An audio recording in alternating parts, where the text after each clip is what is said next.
Hello and I welcome you to Vigyan recharge.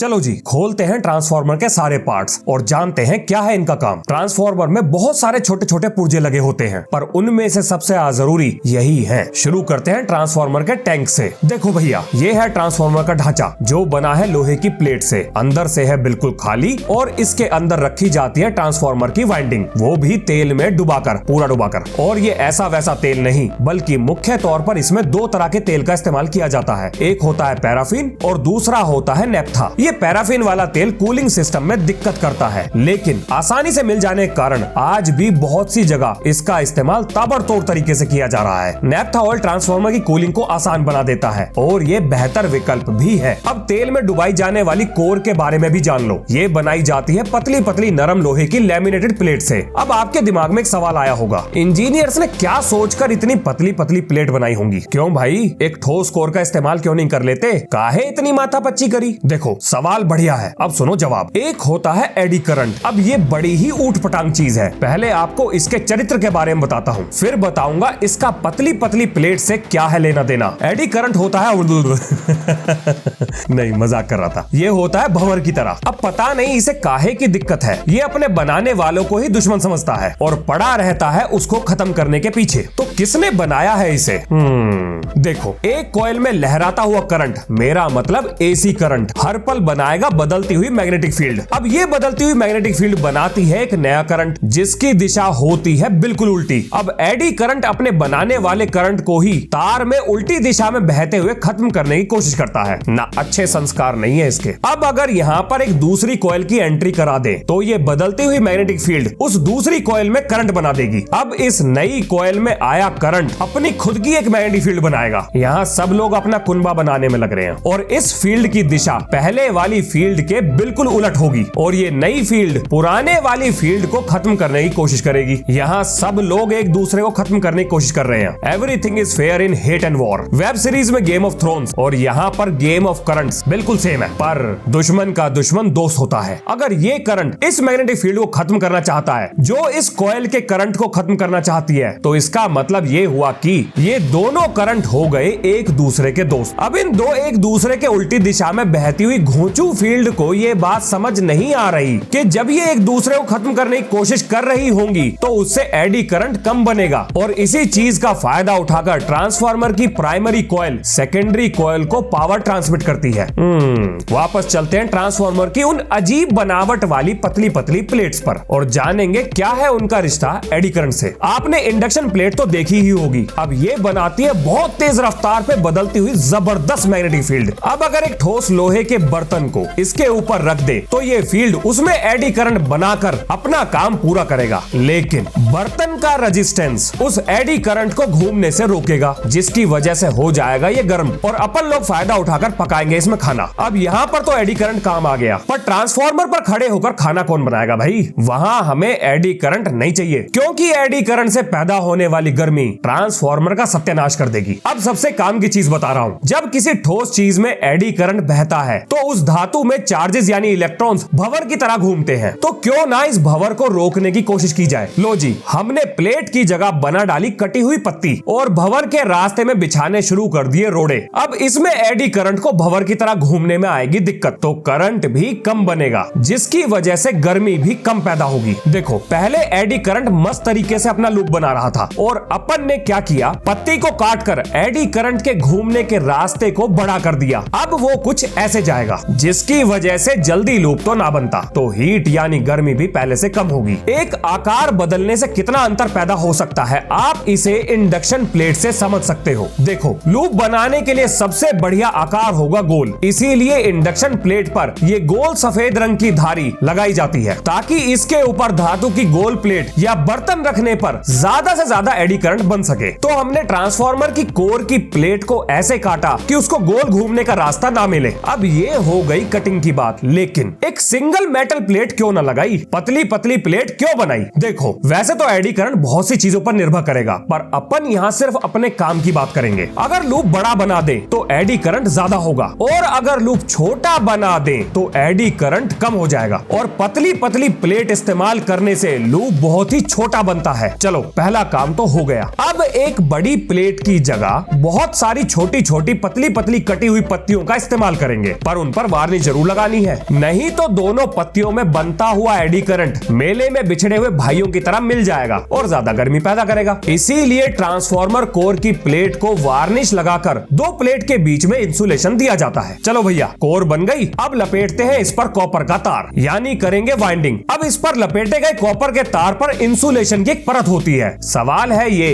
कि क्यों होती है? देखो अगर आप इंसुलेशन की परत को हटा दो तो इतनी मोटी वाइंडिंग लगाने का कोई फायदा नहीं, क्योंकि करंट निकम्मों की तरह सबसे छोटा रास्ता पकड़कर निकल लेगा, जिसकी वजह से मैग्नेटिक फील्ड कमजोर हो जाएगी और हो जाएगा सारे कार्यक्रम का सत्यानाश। तो करंट काम चोरी ना कर सके इसलिए कॉपर पर इंसुलेशन लगाई जाती है। ट्रांसफार्मर पर वाइंडिंग की दो परतें चढ़ाई जाती हैं, एक अंदर यानी प्राइमरी और दूसरी उसके ऊपर यानी सेकेंडरी, जिसे इंसुलेशन पेपर की मदद से अलग किया जाता है। क्या ये आपस में जुड़ी हुई होती है? ना, बिल्कुल भी नहीं। अब जरा छोटा सा रिवीजन हो जाए। ट्रांसफार्मर के अंदर क्या रखते हैं? तो वो है कोर। किस धातु का होता है? वो होता है नरम लोहे का यानी सॉफ्ट आयरन का। तो सॉफ्ट आयरन का ही क्यों लिया? ताकि लॉसेस कम से कम हो सके। कौन से losses? Core loss, eddy current loss, hysteresis loss और भी बहुत सारे लॉसेस, जिनके बारे में आगे जानेंगे। अच्छा, क्या सॉफ्ट आयरन की कोर ट्रांसफार्मर के लिए बेस्ट है? नहीं, इससे अच्छा है सिलिकॉन स्टील, क्योंकि उसमें हिस्टेरिसिस लॉस कम से कम होता है। क्या सॉफ्ट आयरन के एक ही टुकड़े से कोर बनाई जाती है? नहीं, इसमें पतली पतली कटी हुई प्लेट का इस्तेमाल किया जाता है। पतली पतली कटी हुई प्लेट क्यों? ताकि एडी करंट लॉस कम से कम हो सके। प्लेट को एक दूसरे से कैसे अलग करते हैं? तो इन पर वार्निश का एक लेप लगाकर इन्हें अलग किया जाता है। क्या प्राइमरी और सेकेंडरी वाइंडिंग जुड़ी होती है? नहीं, तो उन्हें अलग कैसे करते हैं? उनके बीच में इंसुलेशन पेपर लगाकर उन्हें अलग किया जाता है। अब ट्रांसफार्मर की कोर को उठाकर इसके ढांचे में डाल देते हैं और उसके बाद भर दिया गया इसे मिनरल ऑयल से। अब यहाँ पर हम दो तरह के तेल का इस्तेमाल करते हैं, पहला नेफ्था और दूसरा पैराफिन। और अब आते हैं दो सवाल। पहला ये कि दोनों में से कौन सा तेल इस्तेमाल करें, और दूसरा ये कि तेल डाले ही क्यों, काहे इतना खर्चा किया। पहले जानते हैं तेल का प्रयोग क्यों किया। देखो, वाइंडिंग के बीच में इंसुलेशन के लिए हमने किसको लगाया? वो है इंसुलेशन पेपर। लेकिन लोड पड़ने के समय ये कागज गर्म होकर जल सकता है, यानी पूरी वाइंडिंग खराब हो सकती है। अब ये तेल वाइंडिंग के बीच की जगह को भरकर इंसुलेशन को और मजबूत बना देता है, जिससे एडी करंट और कम बनता है। और दूसरा काम, ये गर्म होती वाइंडिंग को ठंडा करने में मदद करता है। ये तेल वाइंडिंग से गर्मी को सोख कर रेडिएटर की तरफ ले जाता है, जहां वो ठंडा होकर वापस टैंक में आता है। अब जानते हैं दूसरा सवाल कि कौन सा तेल इस्तेमाल करें, पैराफिन कि नेफ्था। देखो, बढ़िया तो ये होगा कि नेफ्था का इस्तेमाल कर लो, पर सवाल है ये क्यों भाई, इसमें कौन सा घुंघरू लटक रहे हैं? तो इसका जवाब है हाँ, बिल्कुल लटक रहे हैं। नेफ्था ऑयल की स्लज घुलनशील होती है, पर पैराफिन की स्लज घुलनशील नहीं होती। अब ये स्लज क्या है? ये है चिकट यानी कीचड़ टाइप का। अब दोनों तेल ऑक्सीडाइज होकर कीचड़ बनाते हैं, लेकिन पैराफिन से भरे ट्रांसफार्मर का कीचड़ नीचे बैठ जाता है, जो कूलिंग सिस्टम में दिक्कत पैदा करता है। पर नेफ्था के द्वारा बनाई गई कीचड़ आसानी से घुल जाती है और ये कूलिंग वाली दिक्कत उसके साथ नहीं होती। पैराफिन के साथ और भी कई दिक्कत है, पर ये मेन थी। पैराफिन में इतनी भयंकर कमी होने के बाद भी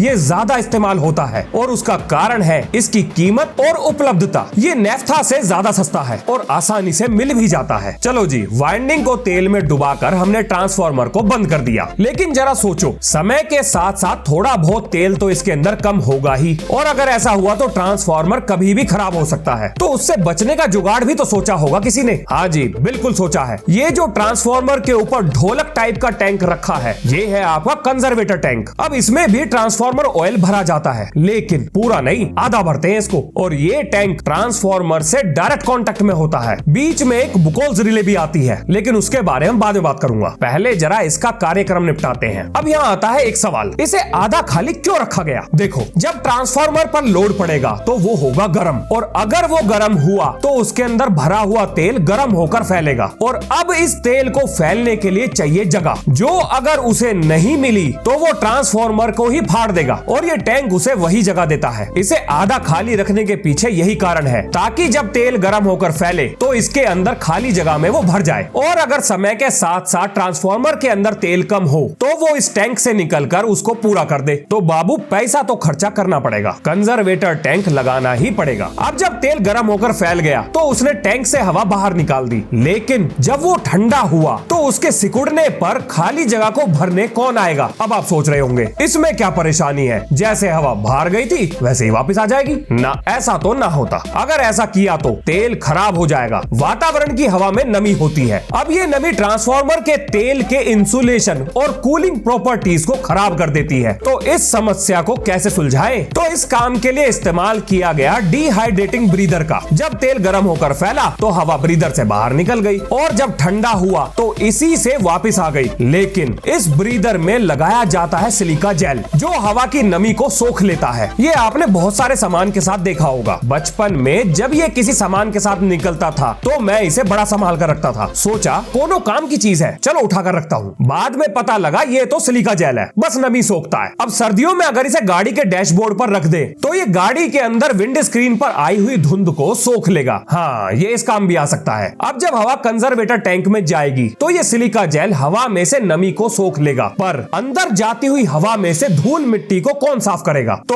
उसके लिए इस ब्रीदर के नीचे कटोरी लगाई जाती है जिसमें भरा होता है तेल। हवा में से धूल मिट्टी उस तेल में चिपक जाती है और टैंक के अंदर नहीं जाती। अब जैसे ही सिलिका जेल का रंग बदलता है तो समझ लिया जाता है कि ट्रांसफार्मर के ऑयल को बदलने का समय आ गया है। लो जी, ब्रीदर निपट गया। अब जरा कंजर्वेटर टैंक के बारे में थोड़ा और जान लेते हैं। ये कंजर्वेटर टैंक दो तरह के होते हैं। पहला एटमो सील टाइप कंजर्वेटर और दूसरा डायफ्राम सील्ड कंजर्वेटर। इन दोनों में क्या अंतर है उसके लिए कोई शॉर्ट वीडियो बना के सिखा दूंगा। बस इतना जान लो कि दोनों का काम एक ही है, ट्रांसफार्मर के फटने को रोकने में मदद करना। ट्रांसफार्मर में तेल भरने के लिए एक जुगाड़ इसके सर पर दिया जाता है और कभी तेल बदलना पड़े तो उसके लिए इसके नीचे भी एक जुगाड़ लगाया जाता है। इस काम में कोनो टेंशन नहीं है। अब मान लो बहुत ही ज्यादा गर्मी पड़ रही है और लोगों ने धड़ाधड़ एसी चला रखे हैं जिसकी वजह से ट्रांसफार्मर पर पड़ रहा है लोड। तो इसका खून खोलेगा, मतलब इसका ऑयल खोलेगा और वो इतना गर्म हो गया कि मेन टैंक से बाहर निकलने वाला है। तो क्या ऐसी स्थिति में ट्रांसफार्मर को फटने दे? क्या कोई ऐसा तरीका नहीं हो सकता जिससे इसे बचा सके? नहीं, खुश होने की जरूरत नहीं है। आज धमाका देखने को नहीं मिलेगा क्योंकि ऐसी स्थिति से बचने के लिए इंजीनियर्स ने बकोल्स रिले का निर्माण किया। अब ये है एक मैकेनिकल उपकरण, बिजली का कोई लेना देना नहीं है इससे। जैसे ही मेन टैंक से तेल गर्म होकर वेपर में बदलेगा और बहुत तेज रफ्तार से बकोल्स रिले की तरफ जाएगा तो वेपर के कण इस रिले के ऊपर इकट्ठा होकर इस मरकरी से भरे छोटे से टैंक को नीचे धकेल देंगे। अब ये तो हमें पता है कि मरकरी कंडक्टर होता है, तो इसमें एक तार मरकरी में डूबा है और दूसरा टैंक के टेढ़ा होने की वजह से मरकरी से दूर है। लेकिन जैसे ही टैंक सीधा हुआ कनेक्शन पूरा हो गया और अब बजेगा जोर जोर से अलार्म। पर मान लो अलार्म भी खराब हो गया और पता ही नहीं चला कि ट्रांसफार्मर फटने वाला है। तब ये गैस प्रेशर दूसरे टैंक को भी सीधा कर देगा, उसमें भी मरकरी भरा है और जैसे ही कनेक्शन पूरा होगा ट्रांसफार्मर हो जाएगा ट्रिप यानी बंद, बिल्कुल जैसे एमसीबी गिरा के कनेक्शन बंद किया जाता है। पर मान लो आपने क्लास में किसी को मॉनिटर बनाया है और क्लास का मॉनिटर ही पेन फाइट का टूर्नामेंट करा दे तो क्लास में हंगामा तो होगा ही। अब इसी तरह से बुकोल्स रिले धोखा दे गई तो फिर तो ट्रांसफार्मर पक्का फटना चाहिए। अभी भी खुश होने की जरूरत नहीं है, कोई धमाका नहीं होने वाला क्योंकि इंजीनियर्स ने इससे बचने के लिए इसमें एक एक्सप्लोजन वेंट लगाया है। अब ये हाथी की सूंड जैसा दिखने वाला पाइप एक्सप्लोजन वेंट है। जब तेल गर्म होकर सब कुछ फोड़ फाड़ने के बाद ट्रांसफार्मर का सत्यानाश करने की कोशिश करेगा तो ये एक्सप्लोजन वेंट उस तेल को बाहर फेंक देगा और बच जाएगा अपना ट्रांसफार्मर। अब हम ये तो समझ गए कि अगर तेल खोलकर ट्रांसफार्मर को फोड़ने फाड़ने की जिद पर अड़ गया तो हम ट्रांसफार्मर को कैसे बचाएंगे। लेकिन क्यों ना कुछ ऐसा जुगाड़ करें कि तेल को खोलने से पहले ही रोक दिया जाए। मुश्किल है पर असरदार है। यानी अब हम सीखेंगे कूलिंग सिस्टम। अब देखो, अगर गर्मा गर्म खीर को कटोरी में खाएं तो वो जल्दी ठंडी तो ना होगी, लेकिन अगर उसी को थाली में डाल के थोड़ी देर रख दे तो वो ठंडी हो जाएगी क्योंकि हमने सरफेस एरिया बढ़ा दिया। सरफेस एरिया बढ़ने से